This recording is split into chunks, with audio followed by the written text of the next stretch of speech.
Any questions on anything whatsoever? I want to finish up one thing, a couple of things that might have been a little bit unclear from last lecture, which was on DVAS, or on multi-entity statistics. And what I'm showing here is something from two entities. Same thing would happen if you had more. But in any case, in any particular multi-entity representation, you remember that each one had a PCA or PCA-like analysis, and that produced a smaller number of features. What I didn't say last time is, while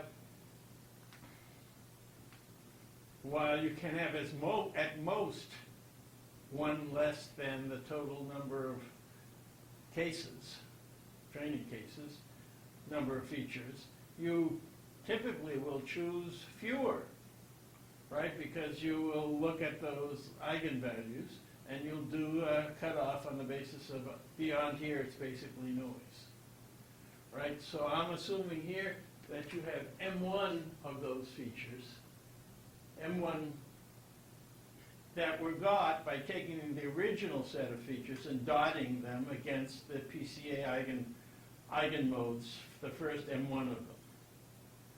And for the second set, you may not be the same decision on where to cut off, and so you'll have M2 of those. And so for any given X, after you turn the things into PCA scores, you will have M1, you will have an M1 plus M2 tuple, which will be the basic descriptors on which you're going to do analysis. Nick, is that clear? Good, thank you. Okay, and now, after the jive analysis, the A-jive analysis, from all the training cases, each of this form,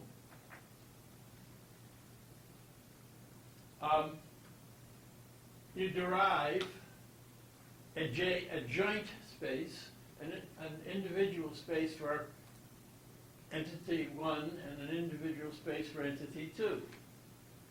Right? And each one of them consists of some number of vectors of the same size. That is to say, we're working in a space of dimension M1 plus M2, and each one of these is a vector in that space. And this capital J many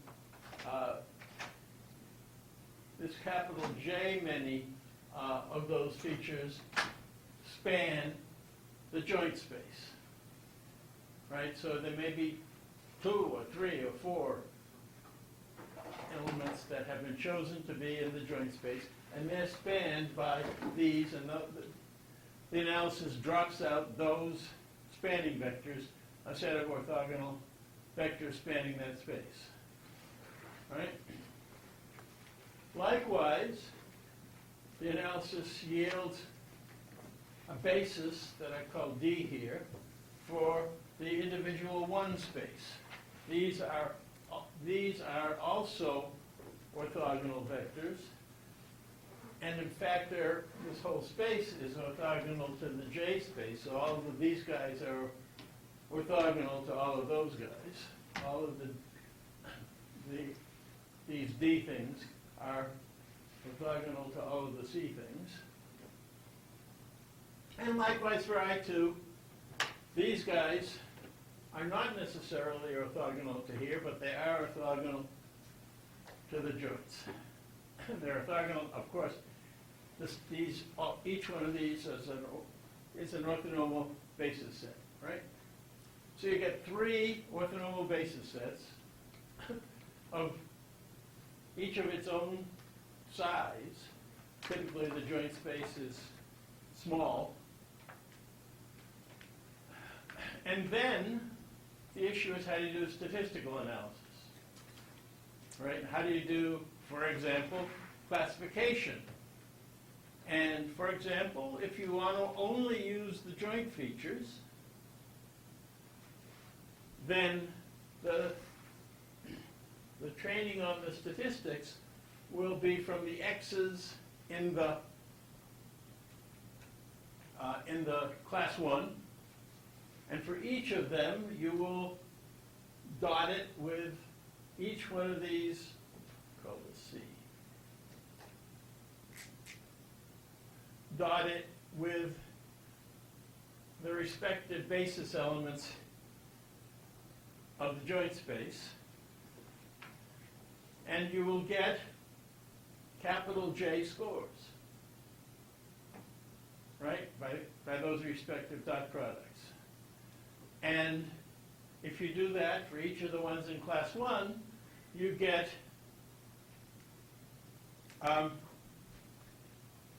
these are the features that you do the training on.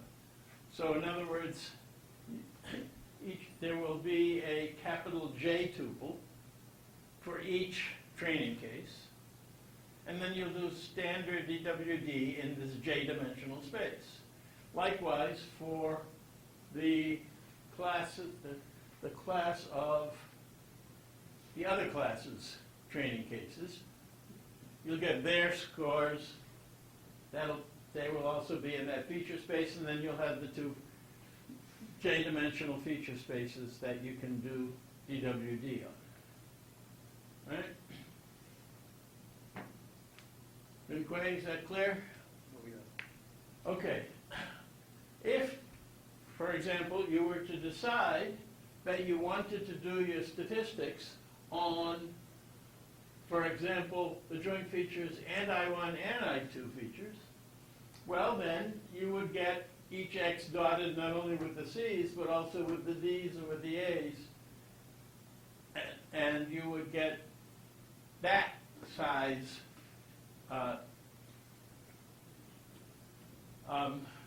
number of features representing each training case. And then you would do your statistics on that. Everybody happy with how that works? Okay, so hopefully that makes a little bit clear how the actual calculation goes. What I spent my time last time was telling you about how to get this joint space and how likewise to get the I1 and the I2 spaces, but I don't think make it adequately clear what you do once you have them. Okay, I'm moving on to a new topic, and it's the longitudinal analysis of shape. And so, in longitudinal analysis of shape, you have multiple subjects, and each of them you have a time series, a discrete time series. And so, in this picture here, you have three subjects: the circle subject, the square subject, and the triangle subject. And for subject 1, you have 4 time points, a shape, at each of 4 time points. Right? And so this may be the shape at age 1, at age 7, at age 25, and at age 40. Okay, the shape of some organ. And then for subject 2, you also have, in this example, a sequence, but in this case there are 5 of them. And they're not at the same times as the other ones. So each one of these circles or squares or triangles corresponds to an object model, all the features of an object model. And likewise, in the third subject, you have only 3 of them, for example, and they're at their own times. but they all have the same kind of shape description at each time. Okay? So, and we're interested in the question, well, for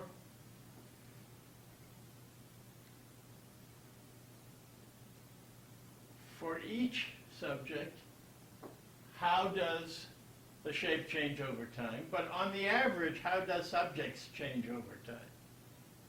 How do people age? And how does that, some particular structure in the body age, for example?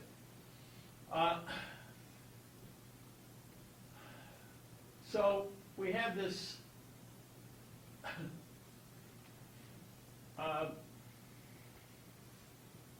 this situation where the shape itself varies across individuals.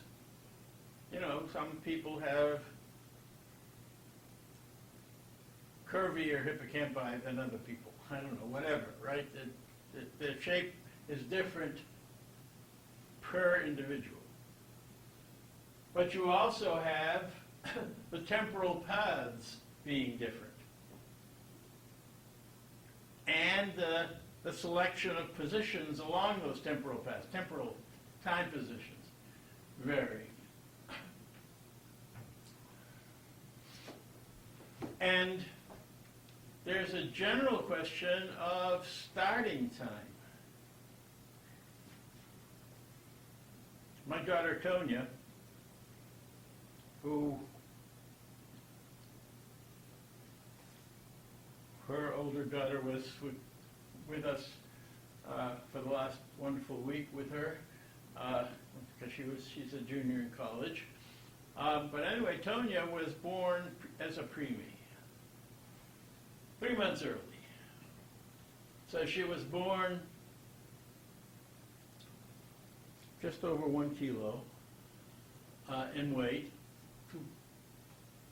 In English units, 2 pounds, 8 3/4 ounces. And she, you know, her birth date was supposed to be May 1st, and she was born on February 2nd. Okay? Happily, she was well then and has remained well her whole life. But my point here is that from her birthday, do you count May 1st, or do you count February 2nd? I mean, in terms of gestational age, the time from conception, she was not nominally born till May. But in fact, the fact she was born early, well, how do you account for that if you measure the fact that her head was the size of the front of my fist when she was born on February 2nd? It was a whole lot bigger by the time she would nominally have been born. Right? Okay, so my major point is not my family story, but that the issue of what do you mean by time t equals 0 is part of what you have to decide when you're doing longitudinal analysis.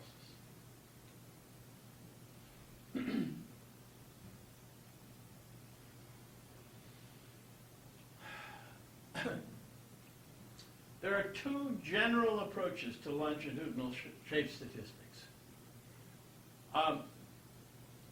These are the same two families of approaches that we've seen again and again. On the one hand, you can do object features, one object, possibly multiple objects, but object features.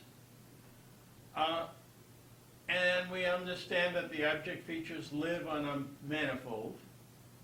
So this Z bold underline is a tuple of object features that live on a shape space, a curved shape space, and they vary across time on that shape space. Right? And the other is the diffeomorphism approach, where we understand shape features as being a diffeomorphism from some base shape. And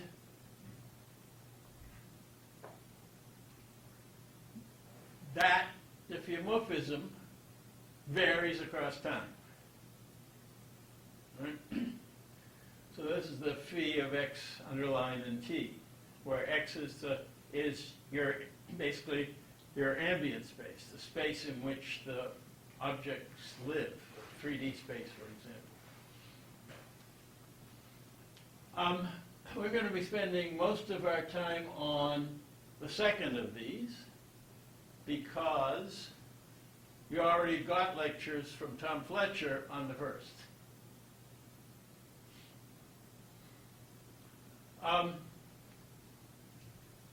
Both of them, both approaches, often use something called mixed effects models. This is a standard statistical category. You'll see some examples of them. But basically you have a lot of different measurements that you need to combine into an overall descriptor. And Tom Fletcher recommends this paper by Shirati and a bunch of other authors and Durleman for understanding the general notion of mixed effect models on a space, in the longitudinal situations. Durleman is a very important author in the second category, in the understanding deformations in time, but deformations with respect to time, or deformations that vary across time. But this particular paper, of which he's a co-author, applies not only to the second category, but to the first, because it's generally about mixed effect models for longitudinal analysis. Okay? What do we want to get out of this? Well, we want to understand these trajectories. How does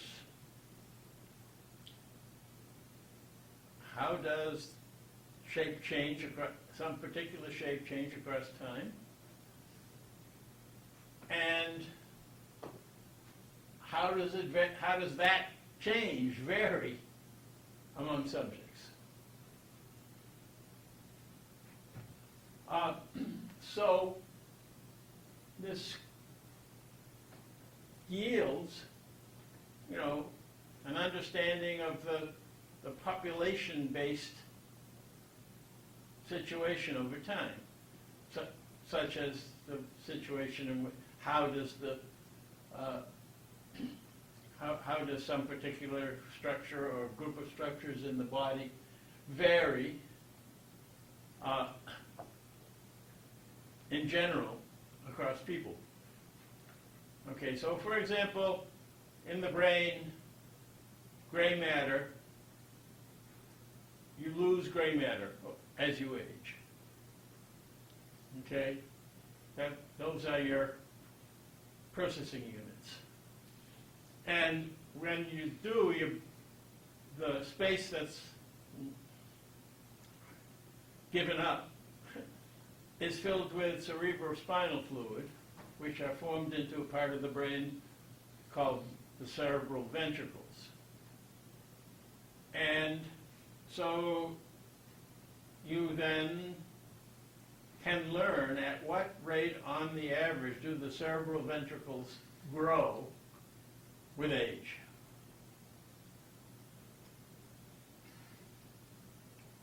And then, like all sort of means, averages of summary statistics, you also want to know something about the variability. How much difference are there in college professors' brain changes as compared to farmers. Or just between Steve Pizer and Kevin Jaffe.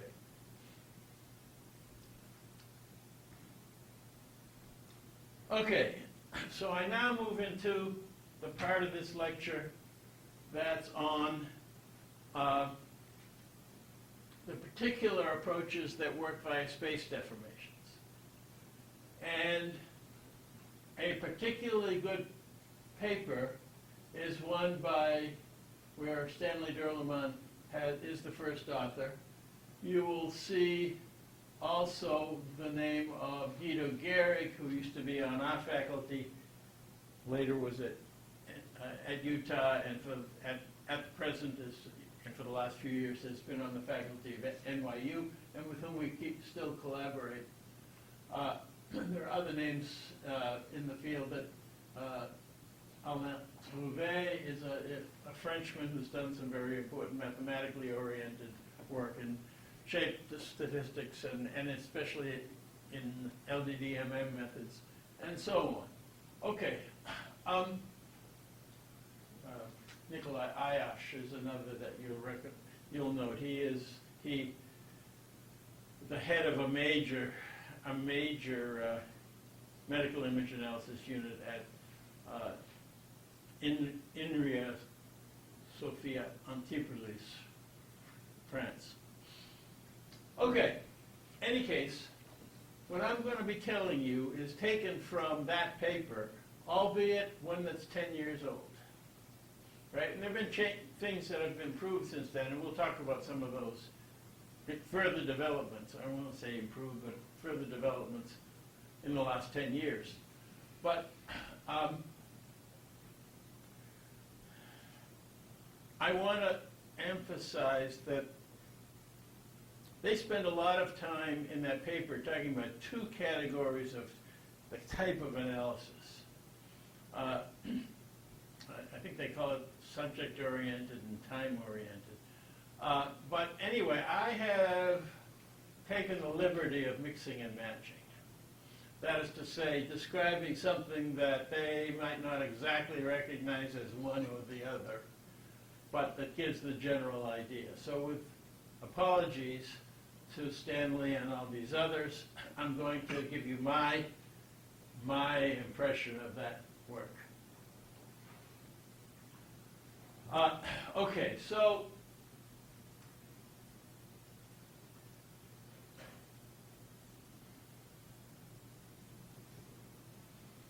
as it says, what you're after, and this is directly quoted from the paper, you want to estimate a mean growth scenario, M of t, where M itself is a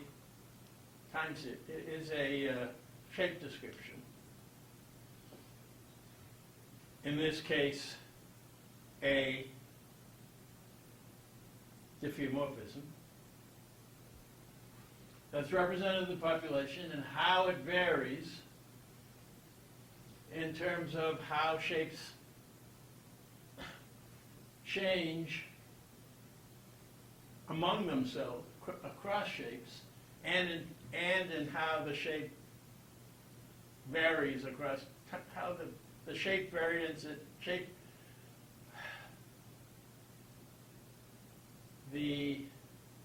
how the shape the function of time varies across individuals.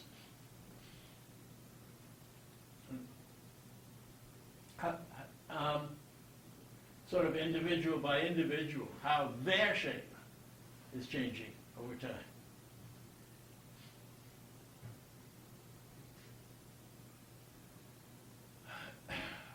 And they're doing it in the space of spatiotemporal deformations. And, you know, if they say, for example, some people delay or have different time courses in various developmental or aging kinds of processes. And we want to understand, oh, this individual maybe was behind in the time of learning to read or walking or whatever. Of course, there's problems there. I guess Einstein was slow in learning to read. Any case, this is what we're after. And I've already shown you this.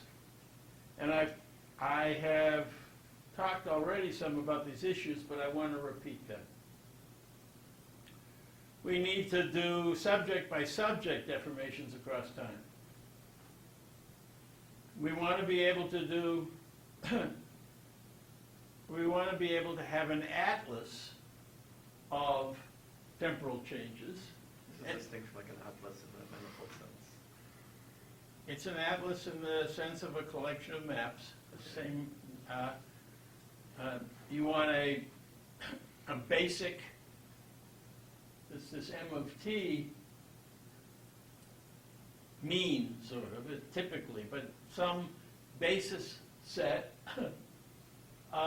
that says that you can talk about how the time courses in the atlas, or how the time courses in a subject differ from the time course in the atlas. Okay, so it's a reference volume, if you will, a reference entity. And you also want to be able to talk about the intersubject deformations from the atlas, and therefore you need an atlas. And so one of the things we're going to be talking about, how do you get this mean sort of M of t thing that is going to be the sort of standard base deformation from which all other deformations, you're trying to understand how they differ.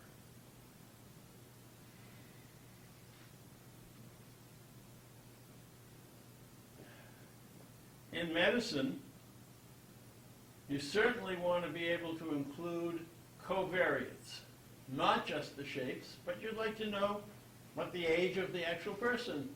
For any particular one of these samples that we see up here in the upper right, we want to know that the first time that we get the circle subject was at age 1, whereas for the triangle subject, it was at age 2.5. Right? So we can make good use of that, and also good use of categorical features like gender.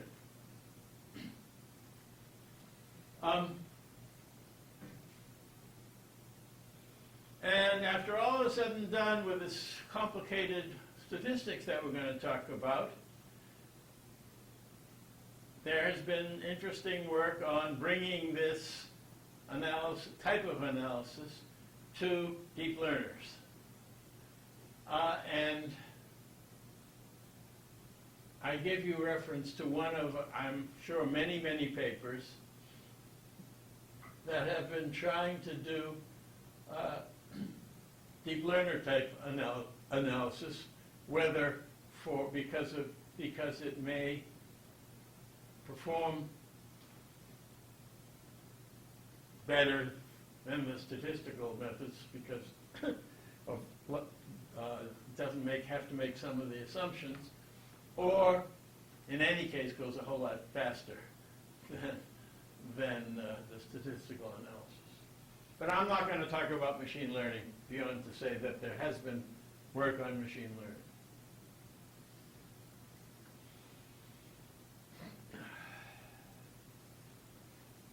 Okay, so here is the sort of general picture that I've been talking about.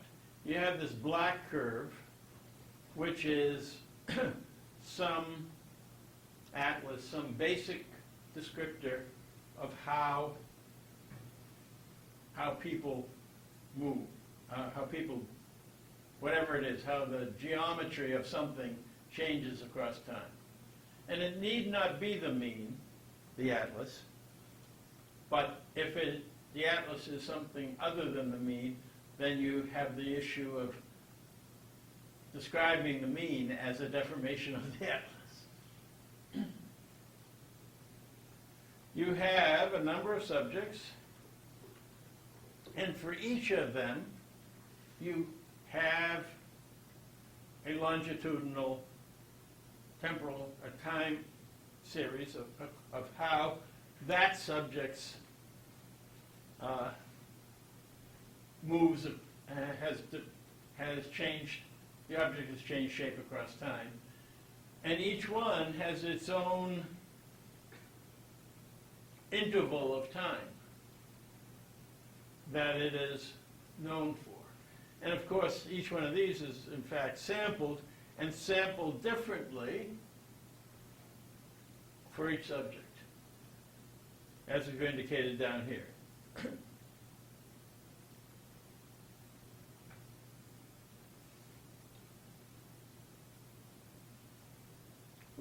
In fact, we have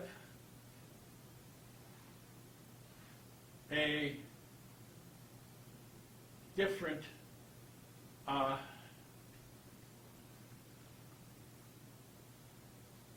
variation, and that is how fast does time pass? Okay, so some people, start early, but then they grow more slowly for a while. So Tonya at her birth, I said, was 2.5 pounds. 9 weeks later, when she came out of the hospital, she weighed, 4 3/4 pounds or something like that, right? And we brought her to the pediatrician, and he said, feed her a lot. And sure enough, at her normal birth time, she started to grow faster. Right? And my point here is that it isn't just a difference in the starting times, but the rates as you move along these blue curves, time passes in a way that you can think of as a deformation of time.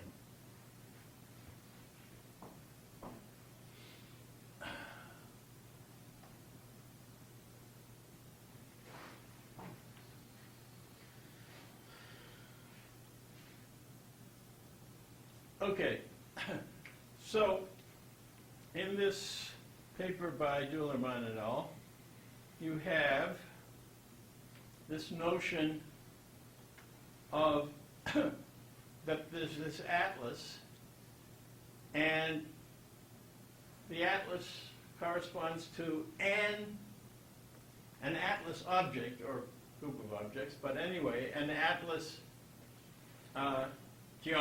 geometric descriptor. And that descriptor in this longitudinal space deformations is a diffeomorphism. And you're interested in how that diffeomorphism changes from one time to another. And so this chi thing, I don't know why I say phi and chi, I should say ki, but anyway,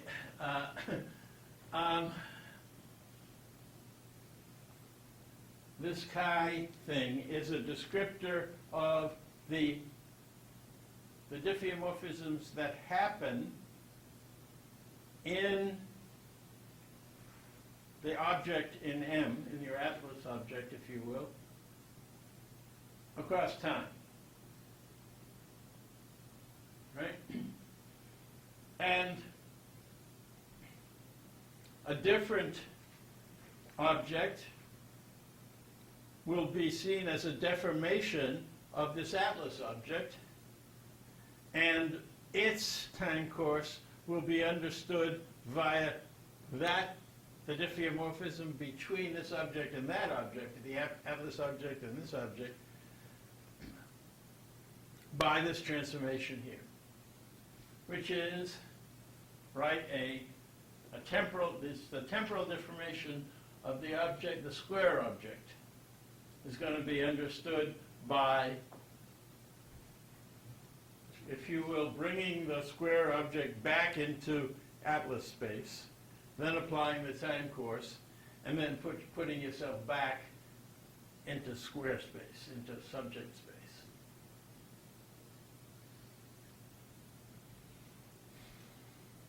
And what you have is a bunch of these S sub i's, each at various t sub i's, at its times points, and you're using an LDDMM approach, which is a minimization, an energy minimization. I remind you that LDDMM approaches try to find a minimal diffeomorphism, minimal in the sense of some energy measure of the whole diffeomorphism path. And so we're talking about here what that energy is that essentially forms the metric that you're using in your space of diffeomorphisms to find the geodesic that satisfies our data. And here you see the distance between the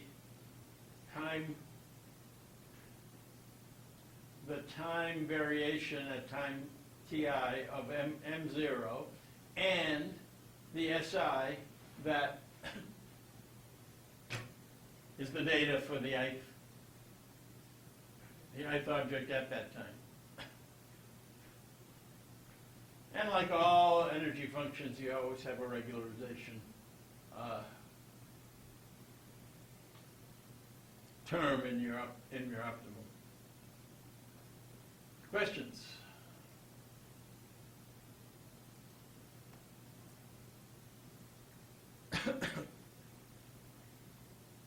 But that acts as if time is the same for every subject.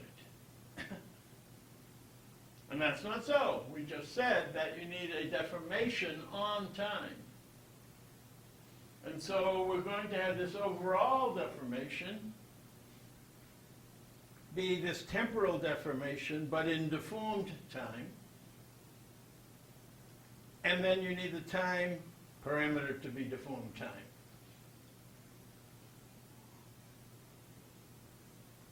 Slightly hairy, right? But where this first term with at any given t or psi of t is of this form that I talked about before. Well, it's not actually, because this is the backwards. The point is that over here they had the phis here and the chi's on the inside, and over here they have the phi of the atlas on the inside and the chi's on the outside, and that basically is the difference between the two forms of analysis that they have. But I'm quoting for this particular section where they use this particular version. And now you have an energy function where you're trying to optimize both the deformations between subjects and the deformations across time and the variation in time. And so you end up with a geometric regularization and a temporal regularization term. And then you have these various subjects at various times, and the distance between this diffeomorphism and this data item. Okay, the point is that you can run this software and you will see that it runs this optimization for you.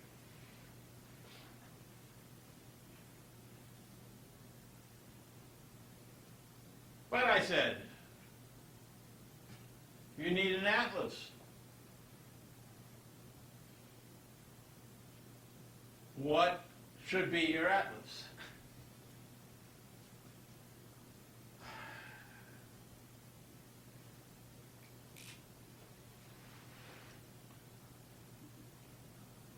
The general approach of the folks who have done diffvios, and for that matter, applies just as well to the people who use object descriptions and manifolds, is that you have a bunch of examples of an entity. Each one of these is a diffeomorphism, but in our case, it's going to be a diffeomorphism across time. And the basic idea is you find some sort of an approximate mean of them.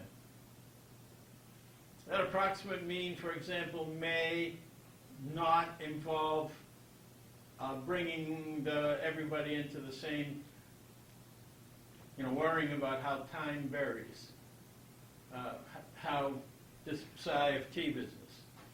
Or it may be, simple.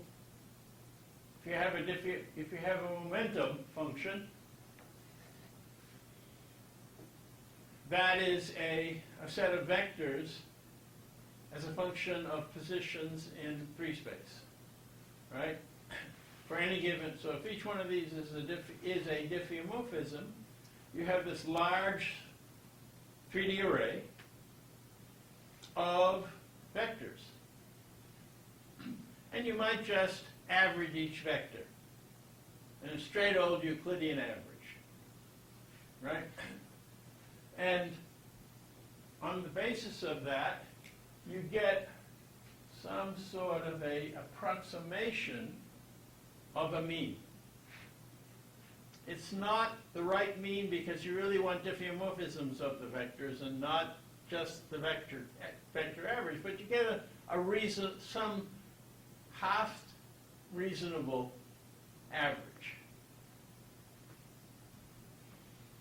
And then you worry about doing a diffeomorphism from each of these guys to that approximate mean.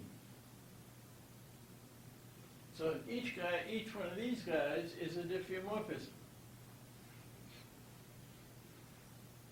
And then what you do is you go just a little distance along that diffeomorphism, and you apply that diffeomorphism for a short amount of deformation, not the whole diffeomorphism, but just a little bit of it, the first few steps of that deformation. And that yields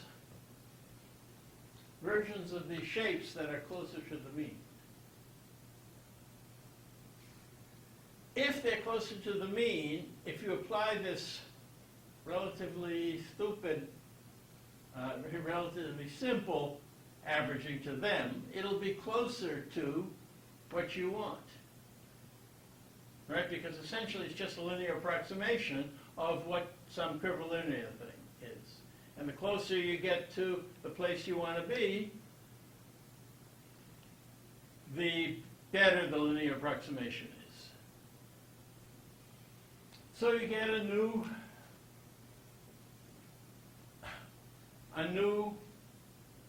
approximate mean, and you iterate, you play that game all over again. And when you do that, you end up converging to the mean that you want. And the whole business has been done by a sequence of these diffeomorphisms from this original thing in little steps each time that get you, ultimately you can compose those diffeomorphisms to get you the final mean. Okay? So, I'm not going to go through this equation. Upshot is, you're averaging over subjects, you're averaging over times, and you have a whole lot of temporal diffeomorphisms and spatial diffeomorphisms. I mean, how things happen across time and how things happen across geometry. And you have also, regularity terms, regularization terms for everything. And this is what's going on to produce this kind of Hershey mean that we're talking about. This type of analysis has been done for, like, say, point clouds or something. I think I remember seeing this. Say again, about point clouds? In the point cloud representation, you have a sequence of shapes, say of hands. You want to describe like a mean hand. I believe that's very similar to that. They did the same thing, right? Yeah. Very cool. Yeah, I mean, this has been applied for lots of different things. It's been applied to SREFs, it's applied to, whatever your favorite object representation is, this general technique applies. But here they're applying it over time series. So space is a little bit more complicated, but the method is. Right. Okay. I have more or less finished the the discussion of what's underlying this longitudinal analysis via diffeomorphisms, by representing shape as diffeomorphisms.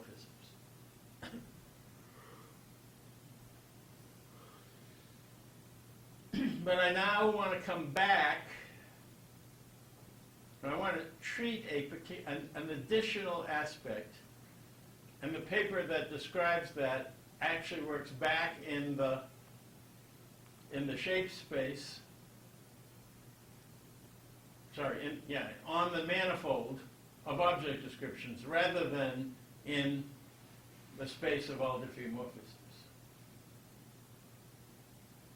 But this brings some interesting geometric questions from the fact that the objects live on curve spaces, and like Tom Fletcher talked about, the objective, the time scale, ends up being some sort of a curve on the shape space. How every point on the shape space corresponds to the geometry of that object. And this blue curve in the lower right, in the far right of this, shows, for example, those points in shape space, those object representations, as they change across time.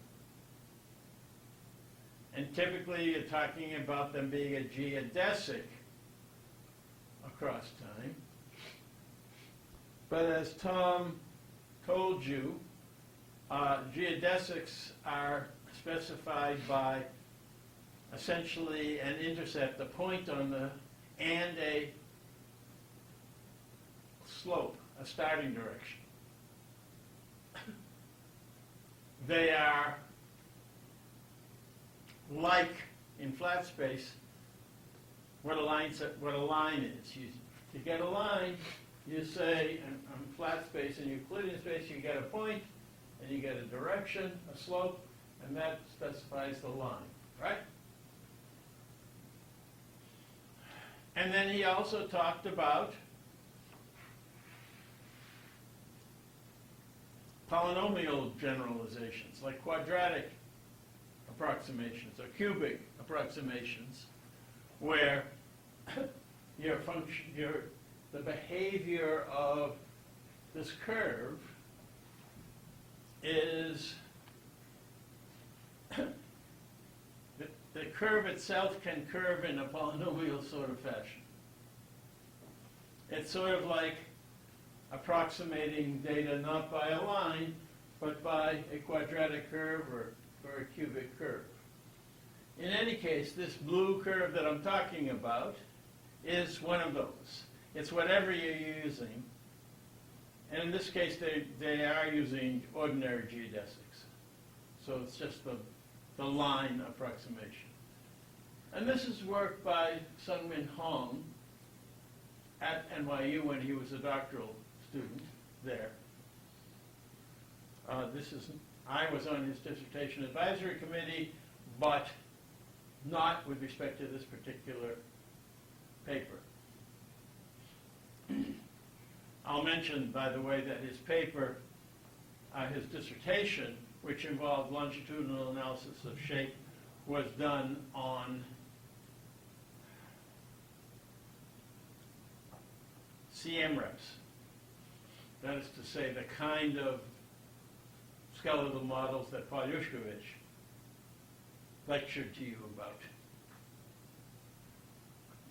about. Anyway, the work here was on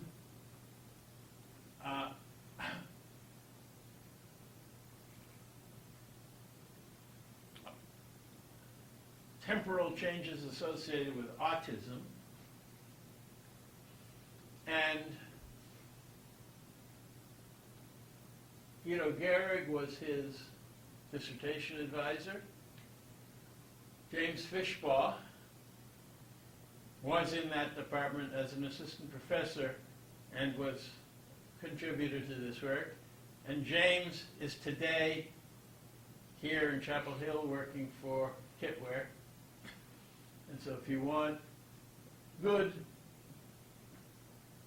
advice from a local person on longitudinal analysis, James is the person to ask.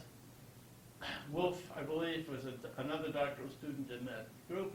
Guido Gehrig was the principal advisor.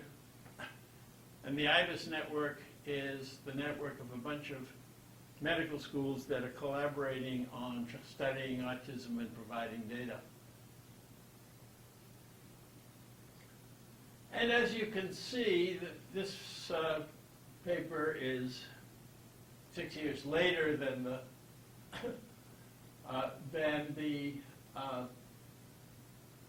Durleman paper that I described. It differs from the Durleman also by virtue of studying geodesics and shape spaces rather than diffeomorphisms.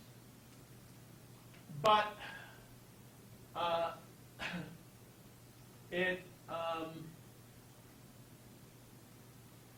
its special feature is that it shows how to bring in covariance.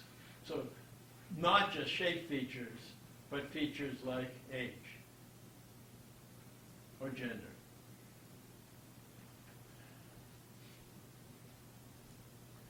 I realize that this slide somehow got shifted a little bit.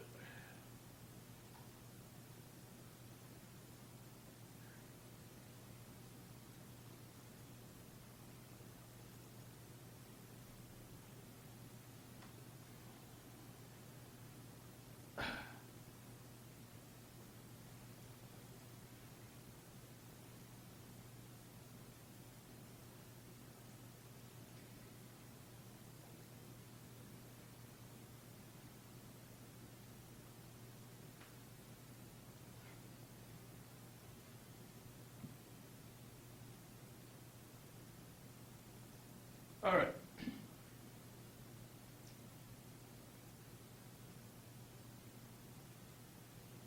The notion is that for each one of these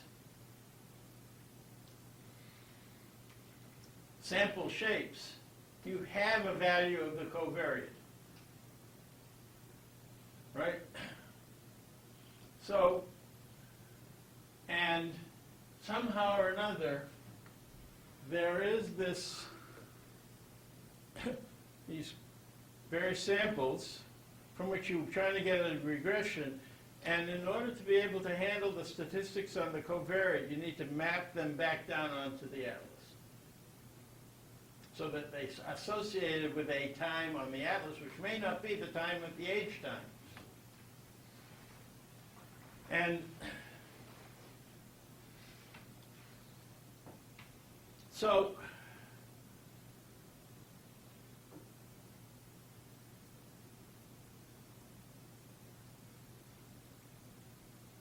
each one of these guys that somehow map the subjects onto this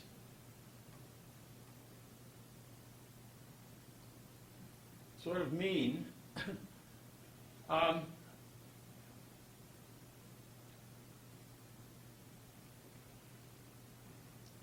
needs to, for each one of them,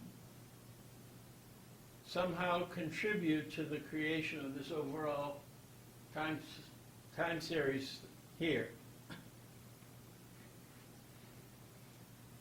And so what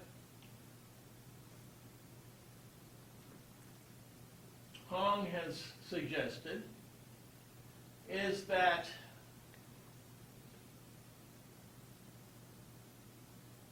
we're going to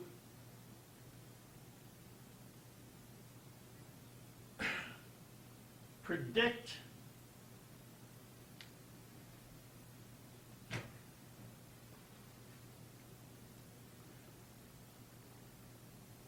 intercepts and slopes of this blue geodesic from the information of the covariates which aren't on that geodesic.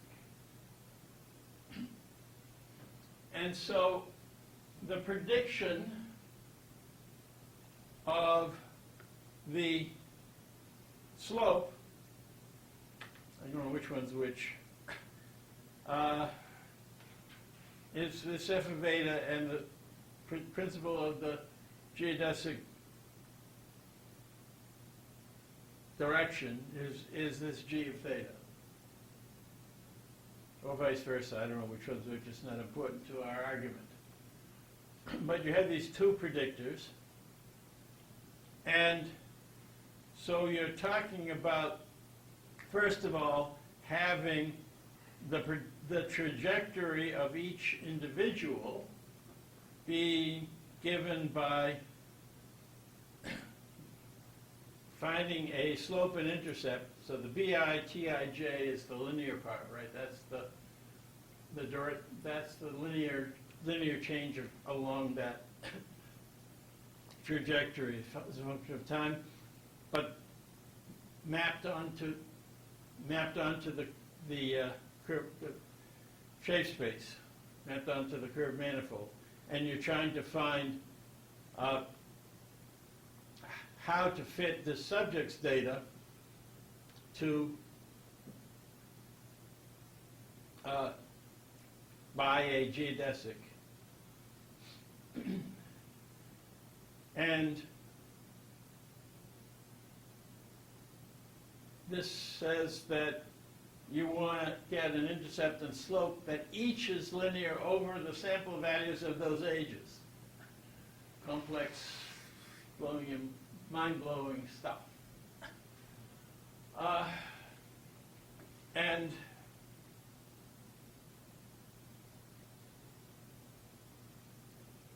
the question is, how do you take geometric features that are up here together with their covariate and map them from here and maybe from there over to the place where the geodesic is specified? And that process of carrying vector information onto shape space along a geodesic requires a means of transport, so-called. And the sort of standard thing that people do which is not, by the way, necessarily a perfect thing to do, but it's fairly commonly done. And if you took COM 766, you heard about it there. It's called parallel transport. And I'll tell you now about what parallel transport is. Basically, you have a curve space. So this is not on the board, this is a curve space. And you have a vector here, and you want to carry that vector along some curve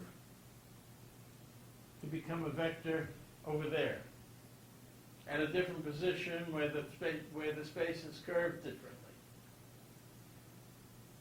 And basically,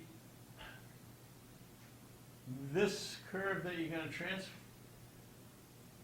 transport along is a geodesic on the surface. And so you want to transport vectors. It's easy to transport values, so you want to transport vectors along a geodesic. And basically, all that happens when you do parallel transport is you keep the angle of the vector and the scale of the vector constant. Well, what do you mean constant, right? The tangent plane, this vector, can be understood as being on a tangent plane there. As you take a little sidestep, that tangent plane swings. And somehow you need to just project this guy onto the modified tangent plane, and you do that continuously, not letting the vector shorten or lengthen, and not letting it swing, other than the swing between tangent planes. Anyway, that's parallel transport. And the whole story then is in this set of equations. So let me see if I can take you through it. You have a linear combination of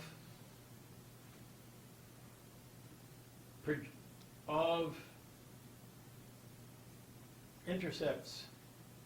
Which one's which? Yeah, intercepts eta. And you've got a linear combination of them that you want to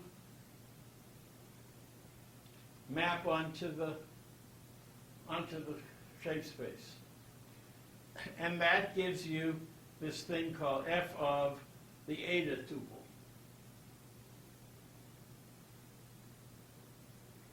You do the same thing for the theta tuple. The predictions of what the slope should be.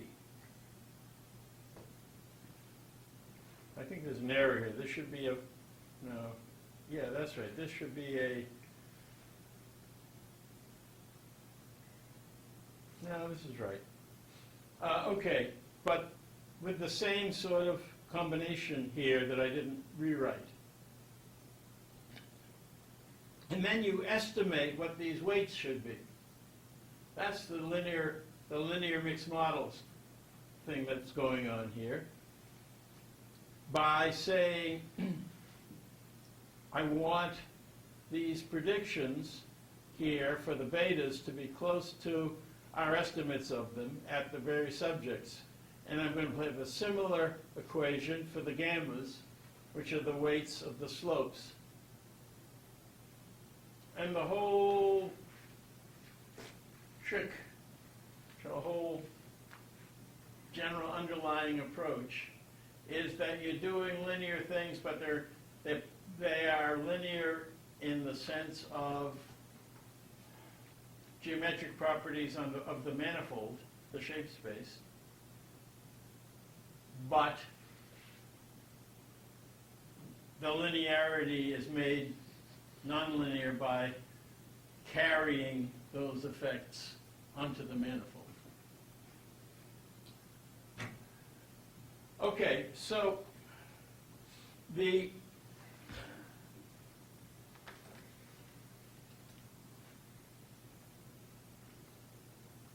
actual math of this transport is given in the equation that I have in the lower right.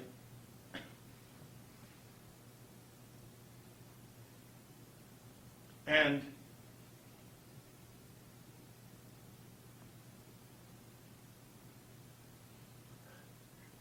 he talks about this stopover parallel transport, which means that you're doing parallel transport to the main regression and then transport to the place where that guy is specified, maybe at time 0.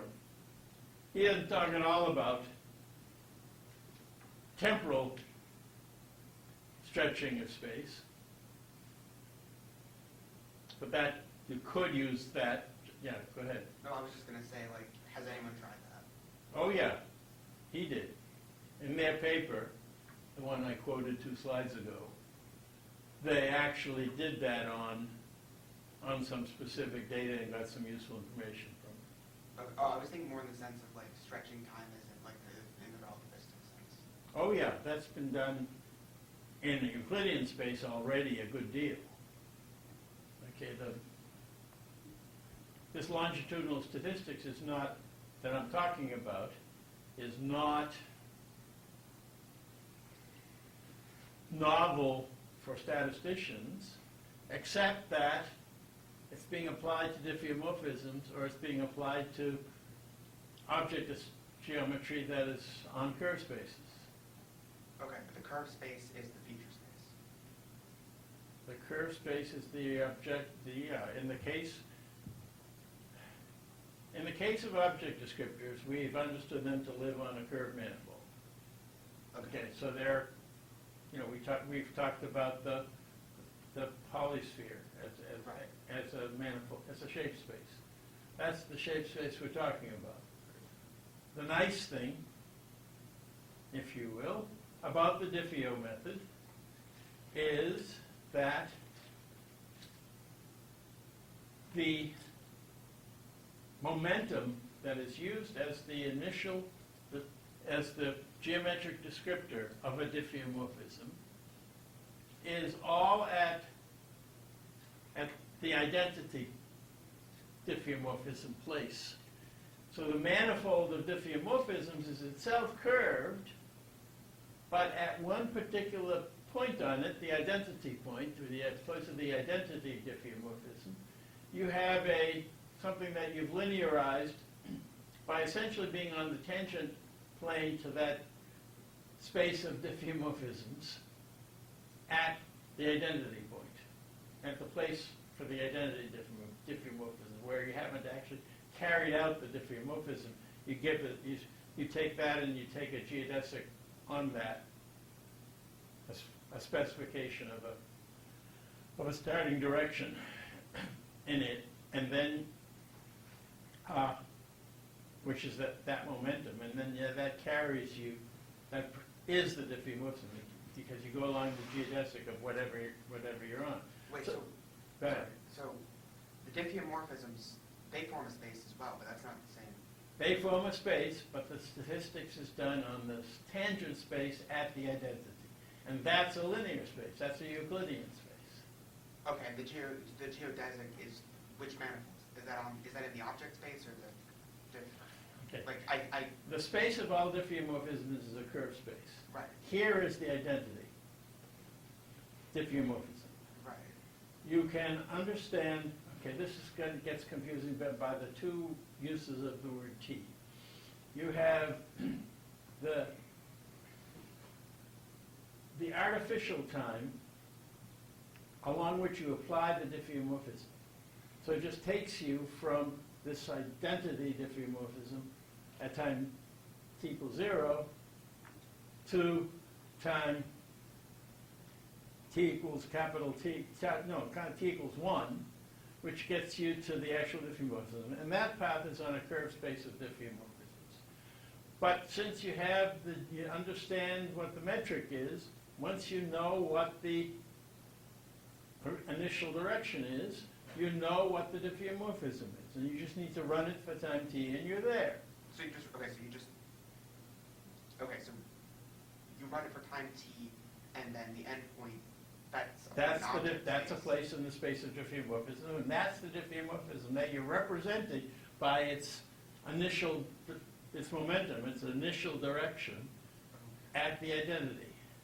This is not the time the longitudinal time that we're talking about here. That's a different t. Call it tau.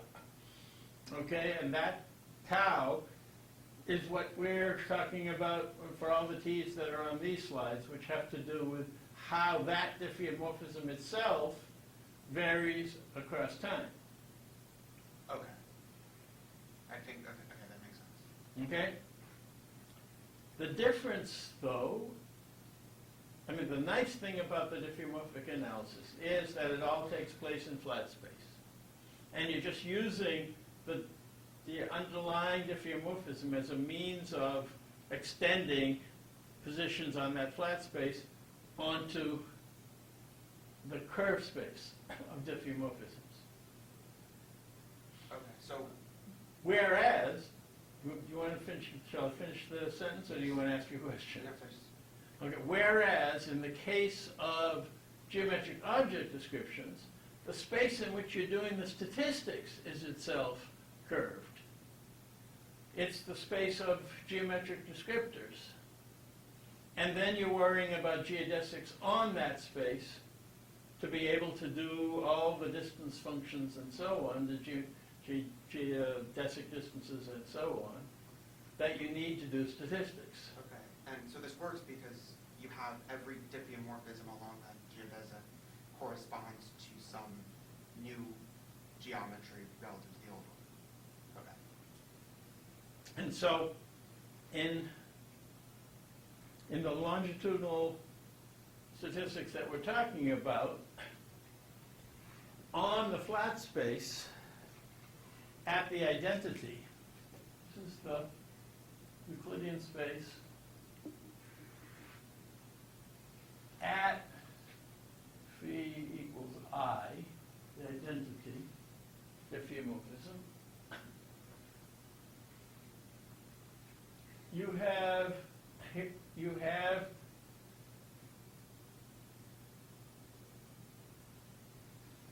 different starting directions.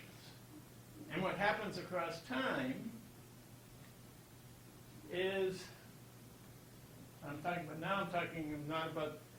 about clock time now, not t equals 0 to t equals 1, but clock time, is that you're talking about how these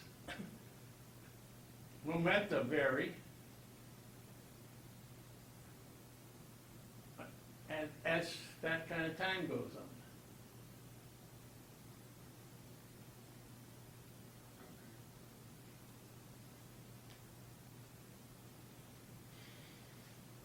At least that's my understanding of the situation. Okay, we have further questions. First of all, I'm not an expert on this. And secondly,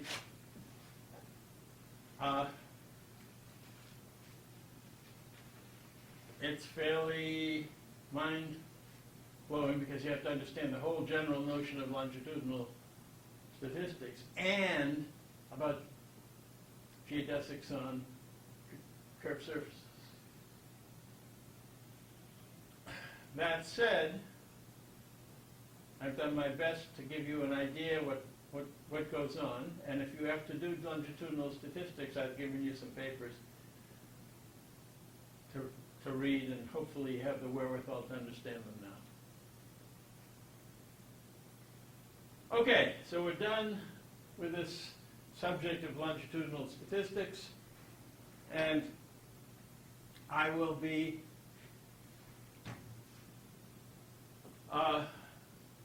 doing a course summary for the next week, And then there's a few more topics that we'll have room for after I do the summary, but I want to make sure you get the summary early. And then, and so we'll talk about those as much time as we have, maybe currents and nerfs are the objectives things I would like to cover. And then the course will be over. Till next time, next Tuesday.